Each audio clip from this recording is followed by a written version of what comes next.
માંડવી તાલુકાના કોડાઈ ગામે તારીખ 17 એપ્રિલ 2026 શુક્રવારે સાંજે તાલુકા પંચાયત કોડાઈ સીટ માટે ભાજપના ઉમેદવાર શ્રીમતી ચંદ્રિકાબેન જયંતિલાલ પારસિયા તથા જિલ્લા પંચાયત કોડાઈ સીટ માટે ભાજપના ઉમેદવાર વર્ષાબેન પ્રવીણભાઈ કન્નડ બંનેનું ચૂંટણીલક્ષી કામગીરી કરવા માટેનું સંયુક્ત કાર્યાલયનું ઉદ્ઘાટન કરવામાં આવ્યું હતું।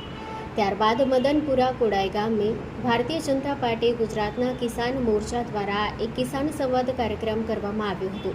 કિસાનોની મુલાકાત અને તેમની સાથે તેમની નાની મોટી સમસ્યાઓ વિશે ચર્ચા કરવામાં આવી હતી। તો આ પ્રસંગે ઉપસ્થિત રહેલા જિલ્લાના કિસાન મોરચાના પ્રભારી અશોકભાઈ જોશી, જિલ્લા સંગઠનના ઉપાધ્યક્ષ સુરેશભાઈ સંઘાર, પ્રદેશ કિસાન મોરચાના ઉપાધ્યક્ષ રાણસીભાઈ ગઢવી, માંડવી તાલુકા કિસાન મોરચા પ્રમુખ આનંદભાઈ, માંડવી તાલુકા કિસાન મોરચાના ઉપપ્રમુખ વિરલભાઈ જોશી, જયંતિભાઈ પારસિયા, ગંગાબેન, જિલ્લા પંચાયતના ઉમેદવાર વર્ષાબેન, તાલુકા પંચાયતના ઉમેદવાર ચંદ્રિકાબેન તથા સર્વે સમાજના અગ્રણીઓ, ભાજપના કાર્યકરો મોટી સંખ્યામાં ઉપસ્થિત રહ્યા હતા।